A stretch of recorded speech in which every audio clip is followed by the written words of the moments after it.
अच्छा तो हम तिलचट्टे हैं साहब, शुक्रिया इस खिताब के लिए। इतने ऊंचे दरबार से मिली उपाधि काफी है हमारे हिसाब के लिए। डिग्री ली, सपने देखे, दरवाजे खटखटाए, लायक नहीं सुनकर हम उठते आए। सवाल किया है तो बागी का तमका मिला, सच लिखा तो परजीवी का दाग मिला। कलम उठाई तो कहा हमला है ये, आरटीआई भरी तो कहा झमेला है ये। जो चुप रहे वो देशभक्त कहलाए, जो बोले वो कीड़े मकोड़े बन जाए। वाह साहब वाह, क्या नजर है आपकी, तिलचट्टों से भी डोले कुर्सी आपकी। जिस संविधान की कसम खाई थी आपने, उसी की आवाजें खलती हैं आपको। तो सुन लो गौर से एक कुर्सी वालों, हम वो तिलचट्टे हैं जो मिटते नहीं। परमाणु बम भी जिन्हें खत्म न कर पाए, तुम्हारी कुर्सी से हम डरते नहीं। मानसी ने लिखी है इस शायरी को, जो काफी अच्छी लगी। आइए आगे बढ़ते हैं अपने मेन मुद्दे की तरफ। नमस्कार, मैं हूं सुमन शुक्ला और आप देख रहे हैं 7 टीवी भारत। लाखों लड़के लड़कियां जो सालों से मेहनत करके नीट की परीक्षा देते हैं, यूपीएससी की लड़ाई लड़ते हैं, वो आज सोशल मीडिया पे कह रहे हैं हम कॉकरोच हैं, हम तिलचट्टे हैं, हम कॉकरोच जनता पार्टी हैं। लेकिन सवाल ये है कि क्या ये वाकई में नौजवानों का विद्रोह है या फिर कोई बहुत बड़ा राजनीतिक खेल चल रहा है? अगर खेल है तो इसके पीछे का खिलाड़ी कौन है? ये कोई साधारण राजनीतिक कहानी नहीं है, ये एक खतरनाक खेल की कहानी है, जहां नौजवानों का असली गुस्सा एक सजे संवरे नैरेटिव में बदल दिया गया। अगर आप सुप्रीम कोर्ट के एक जज की टिप्पणी से सब कुछ शुरू हुआ था। जज साहब ने नकली डिग्री वाले लोगों के बारे में बात करते हुए कॉकरोच शब्द का इस्तेमाल किया, लेकिन जो लोग सोशल मीडिया पर बैठे थे वो इस बात को समझ ही नहीं सके कि ये बात किसके लिए कही गई थी। और फिर शुरू हुआ मीम्स का खेल। एक मीम्स, दूसरी मीम, तीसरी मीम और मीम्स पे मीम, और अचानक एक संपूर्ण आंदोलन खड़ा हो गया। लेकिन क्या आप जानते हैं कि इस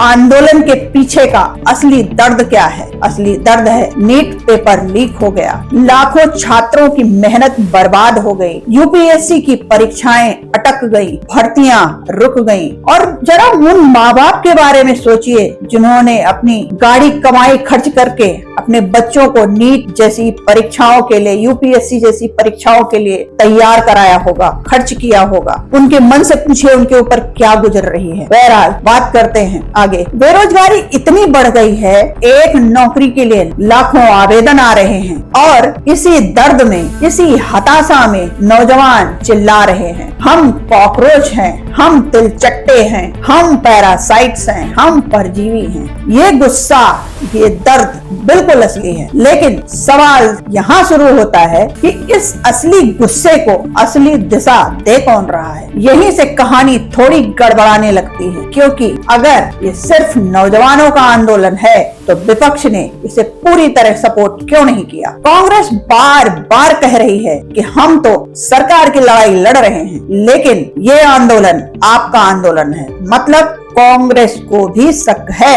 आम आदमी पार्टी का अलग नजरिए से इसमें शामिल दिख रही है, लेकिन बाकी विपक्ष सांप सीढ़ी खेल रहा है। और फिर सवाल उठता है कि कौन है इस आंदोलन के पीछे? कौन है वो शख्स जिसने नौजवानों के गुस्से को एक बड़े मंच पर पहुंचाया? क्योंकि हर जनता का गुस्सा अपने आप बड़ा नहीं हो जाता, उसे किसी को दिशा तो देनी पड़ती है, उसे किसी को एक नैरेटिव देना पड़ता है। और यही एंट्री होती है अभिजीत दिपके की। अभिजीत दिपके, जिन्हें लोग इस आंदोलन का चेहरा मान रहे हैं, इनके बारे में कुछ बातें ऐसी हैं जो आपको सोचने पर मजबूर जरूर करेंगी। साल 2020 से लेकर 2023 तक अभिजीत दिपके आम आदमी पार्टी की सोशल मीडिया टीम से जुड़े हुए थे और उनका सोशल मीडिया हैंडल संभाल रहे थे। हाँ, वही आम आदमी पार्टी जो इस आंदोलन को सपोर्ट भी कर रही है। तमाम तस्वीरें हैं, तमाम पोस्ट हैं जो इस कनेक्शन को साफ करते हैं। ये तो युवाओं की बात है। और अभिजीत का एक पोस्ट मनोज सिसोदिया के साथ सोशल मीडिया पे खूब वायरल हुआ, जिसमें लिखा था no distance will weaken my commitment to you. मतलब संदेश साफ था, मैं आपके साथ हूँ। लेकिन अभिजीत अपना बचाव करते नजर आए। वो कहते हैं 2023 के बाद मेरा आम आदमी पार्टी से कोई रिश्ता नहीं है, लेकिन सवाल ये है कि पुराने कनेक्शन को सिर्फ कह देने से खत्म नहीं हो जाता। क्या लाखों नौजवानों को ये जानने का हक नहीं है कि जिस आंदोलन को अपना मान रहे हैं उसका चेहरा पहले किसी राजनीतिक पार्टी से जुड़ा था? और यहीं से एक और खतरनाक सवाल पैदा होता है। अभिजीत दिपके अभी बॉस्टन यूनिवर्सिटी में पढ़ाई कर रहे हैं, पब्लिक रिलेशन का कोर्स कर रहे हैं, और यहीं से एक बहुत बड़ा सवाल आगे बढ़ता है। क्या ये अचानक फूटा हुआ आक्रोश है या ये एक बहुत ही सोची समझी रणनीतिक टाइमिंग है? क्योंकि जब देश में नीट पेपर लीक हो गया, जब बेरोजगारी चरम पर पहुंच गई, तब परीक्षा घोटाले सामने आ गए, तब अभिजीत ने अचानक ये आंदोलन शुरू कर दिया। राजनीतिक में टाइमिंग कोई छोटी चीज नहीं है बॉस। यही वक्त सही नैरेटिव किसी छोटे विचार को एक बड़ा आंदोलन बना सकते हैं, और यहीं पर सच की परछाई गहरी होती जाती है। क्योंकि सवाल ये नहीं है कि अभिजीत ने नौजवानों का गुस्सा देखा, सवाल ये है कि अभिजीत ने नौजवानों के गुस्से को अपने हिसाब से, अपनी सोची समझी रणनीति के हिसाब से एक बड़ा मंच दे दिया और खेल दिया ट्रम्प कार्ड। अब देखिए इस आंदोलन का स्केल क्या है। इंस्टाग्राम पर 5 से 6 दिनों के अंदर कॉकरोच जनता पार्टी को बीजेपी के फुल फॉलोअर्स से ज्यादा फॉलोअर्स मिल गए, 10 लाख से ज्यादा रजिस्ट्रेशन हो गए। शिक्षा मंत्री के इस्तीफे की मांग पर लाखों लोग हस्ताक्षर कर गए। ये सवाल उठा ये फॉलोअर्स विदेशी हैं या भारतीय, लेकिन आखिरकार भारतीय युवा ही निकले। अब सरकार की प्रतिक्रिया देखिए। सरकार अचानक से इस आंदोलन पर कार्रवाई करने लग गई। अभिजीत दिपके के या यूं कहें कॉकरोच जनता पार्टी के सारे अकाउंट्स को ब्लॉक किए जाने लगे। अकाउंट्स ब्लॉक हुए, वेबसाइट्स बंद की गई, हैकिंग की बातें भी सामने आई, डेथ थ्रेट आने की भी खबरें आई, सुप्रीम कोर्ट तक में एक याचिका चली गई। अब सवाल ये है कि क्या सरकार बस डर गई है या सरकार को इस आंदोलन के पीछे कुछ ऐसा दिख गया जो आम लोगों को दिखा ही नहीं? क्योंकि अगर ये सिर्फ एक सोशल मीडिया कैंपेन है तो सरकार इतनी सख्त कार्रवाई क्यों कर रही है? और सरकार खुद कह रही है कि इसमें विदेशी हस्तक्षेप हो सकता है, सुरक्षा का खतरा हो सकता है। मतलब सरकार को डर है कि ये आंदोलन कहीं श्रीलंका, बांग्लादेश जैसी घटनाओं को यहाँ न पैदा कर दे, और ये डर बिना वजह का नहीं है। लेकिन सबसे बड़ा खेल विपक्ष के इस मामले में आ रहा है। कॉकरोच जनता पार्टी जो छात्रों के गुस्से से और नौजवानों के समर्थन से इतना बड़ा बना, अगर वो सच में नौजवानों का आंदोलन है और उसकी लीडरशिप सिर्फ नौजवानों की चिंता कर रही है, तो फिर देश की सबसे बड़ी विपक्ष की पार्टी कांग्रेस पूरी तरह इसके साथ क्यों नहीं आई? कांग्रेस को क्या नौजवानों की कोई परवाह नहीं है? कांग्रेस को शिक्षा सुधार का मुद्दा महत्वपूर्ण नहीं लगता? कांग्रेस बार बार कह रही है ये आपका आंदोलन है, हमारा नहीं। इसका मतलब क्या है? इसका मतलब ये है कि कांग्रेस को भी शक है, कांग्रेस को भी पता है कि इस आंदोलन के पीछे कुछ और ही हो रहा है। आम आदमी पार्टी के इसमें चेहरे नजर आ रहे हैं, लेकिन बाकी विपक्ष सांप सीढ़ी अभी भी खेल रहा है। कुछ संगठन समर्थन कर रहे हैं, लेकिन पूरी तरह पीछे नहीं हट रहे। और यहीं से बड़ा सवाल और पैदा होता है, क्या हर राजनीतिक पार्टी अपना अपना राजनीतिक हिसाब किताब लगा रही है? क्या किसी को भी नौजवानों का असली हित दिख नहीं रहा? अब एक और सवाल उठता है, करोड़ों फॉलोअर्स की बात हो रही है, लेकिन कितने असली हैं? कुछ लोगों ने कहा बड़ी संख्या में विदेशी वोट्स हैं, लेकिन अभिजीत ने अपनी साइट से एक एनालिटिक्स दिया कि देखो बड़ी संख्या में भारतीय हैं। दूसरी तरफ विश्लेषकों ने कहा पाकिस्तान, बांग्लादेश, तुर्की जैसे देशों से अजीब ट्रैफिक आ रही है। अगर ये सच है तो सवाल और खतरनाक हो जाता है, क्योंकि अगर सच में करोड़ों युवा, भारतीय युवा इस आंदोलन से जुड़े हैं तो राजनीतिक तस्वीर पूरी तरह बदल सकते हैं। 2027 में पंजाब के चुनाव हैं, 2029 की लोकसभा चुनाव है और ये आंदोलन एक बहुत बड़ा फैक्टर बन सकता है। और यहीं पर सब कुछ साफ हो जाता है। आम आदमी पार्टी को पंजाब की जरूरत है। दिल्ली आम आदमी पार्टी हो चुकी है, पंजाब में उसके हालात वैसे भी अच्छे नहीं हैं। पंजाब को आम आदमी पार्टी को एक बड़ी जीत की जरूरत है। और क्या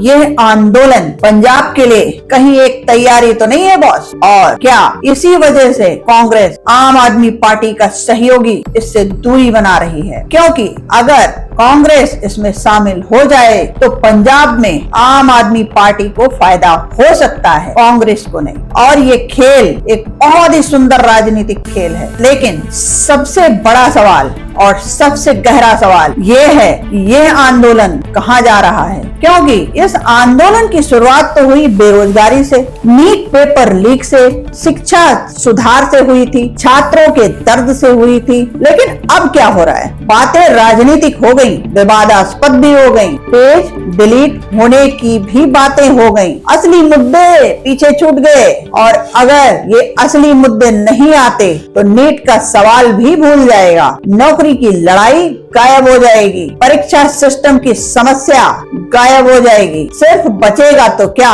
बचेगा तो सिर्फ विवाद, सिर्फ राजनीति बचेगी। और राजनीति में ये सब बहुत आसान खेल है और कोई खिलाड़ी पीछे से आंख बनकर मंच पर मचल देता है, चेहरों को ज्यादा मुद्दे, झूठे विवाद दे देता है और असली लड़ाई खत्म हो जाती है। लेकिन यहाँ सवाल सिर्फ मीम्स का नहीं है, सवाल सिर्फ ट्रेंड्स का नहीं है, सवाल नौजवानों की भविष्य की दिशा का है, सवाल हमारे आने वाली जनरेशन भारत के भविष्य का है। अगर हम सच देखें तो नौजवानों का गुस्सा बिल्कुल असली है, बेरोजगारी की समस्या बिल्कुल असली है, नीट पेपर लीक का विश्वासघात बिल्कुल असली है, परीक्षा सिस्टम की विफलता बिल्कुल असली है। ये सब कुछ 100% सच है। लेकिन सवाल ये भी है, इस असली दर्द का इस्तेमाल कौन कर रहा है और किसके लिए कर रहा है? नौजवानों को ये समझना बहुत जरूरी है,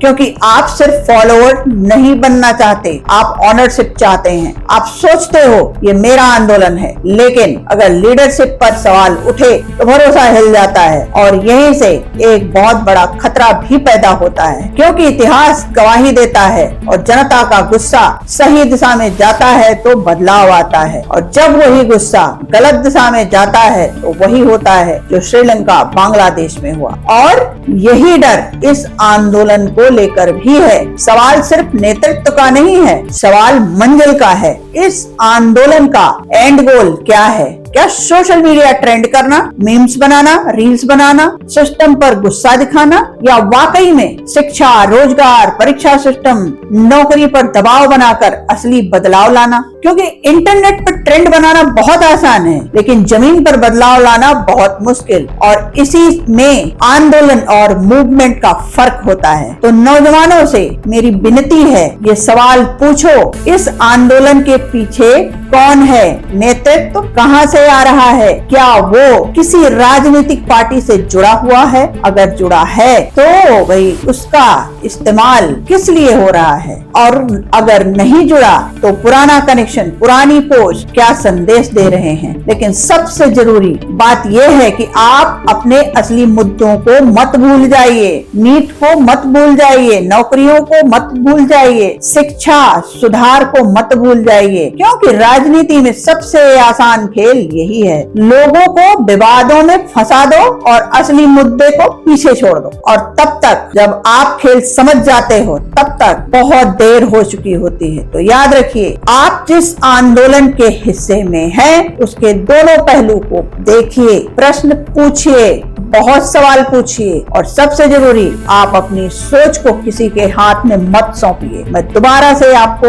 ये रिमाइंड करना चाहती हूँ कि कृपया आप अपनी सोच को किसी के हाथ में मत सौंपिए। ये केवल एक आंदोलन की कहानी नहीं है, ये सच और झूठ के बीच फर्क समझने की कहानी है। ये नौजवानों के भविष्य के लिए सतर्क रहने की सलाह है। अगर आप समझ गए हो तो कमेंट्स में जरूर बताइए। ये नौजवानों के भविष्य के लिए सतर्क रहने की सलाह है। बने रहिए 7 टीवी भारत के साथ। मैं हूं सुमन शुक्ला, देखते रहिए 7 टीवी भारत। नमस्कार।